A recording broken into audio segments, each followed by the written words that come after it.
Alright? Ladies and gents, thank you very much for inviting me along today. It's a massive honour to open this ward in my own local town. I'm quite emotional about it, you know.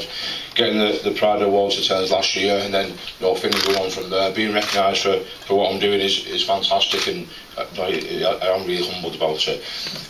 So, as you know, I've been through all the rehabilitation myself with the MOD down at a place called Headley Court. And it's looking around here today, it's very, very similar to down there. You know, I went down there and spent about 6 weeks down there at first, and then went home for 2 weeks, then went back for another 6 weeks, and that continued until I was spending more like 6 weeks at home and just 2 weeks at Headley Court before I got discharged from the army.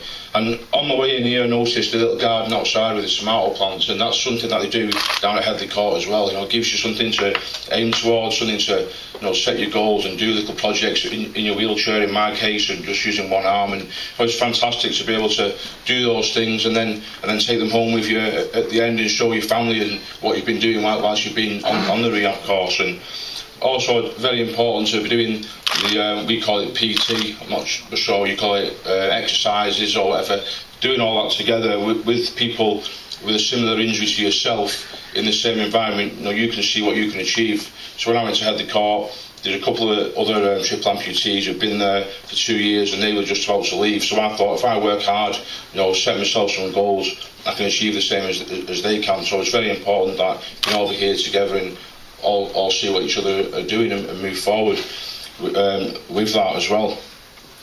And also, you know, having the communal space down there, we can eat dinner together, and, you know, when no doctors are about and no nurses about, or you get one person just on their own, you can ask maybe a question that you don't want to ask one of the doctors or nurses. You know, I remember at first when I got injured, Claire will remember, I went to the toilet, and for some reason you can feel your legs tingling but your legs aren't there. You think, this is quite a strange sensation. And I was very worried about it, but then having dinner and sitting down with some of the other lads who had lost lower limbs and mentioning it to one of them, think, oh yeah, that happened to me as well a couple of weeks ago. And then you think, oh, it happens to everybody the same, so I don't feel like, you know, different than anybody else. Obviously, the same things happening to me that's happened to them as well. So these places are absolutely fantastic. And, you know, my friend here, Stephen, lost his legs in Australia in 2008, and he went to the Royal Hospital in Liverpool, and after his operations and things, he just went home.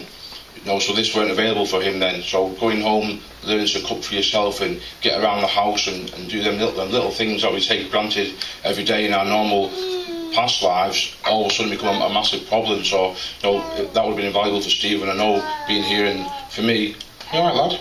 Yeah. You know, for me, I had to make a little shepherd's pie before I was allowed to go home from Headley Court, so I had to learn to use the cutting boards and things like that. It went in the bin in the end, to be honest, no one ate it, but I did make it. So yeah, this place is absolutely fantastic, and, you know, I would like to come back again with Stephen, and if we can help out in any way with people going through the rehab, then that would be absolutely amazing. Yeah, thank you very much, ladies and gentlemen.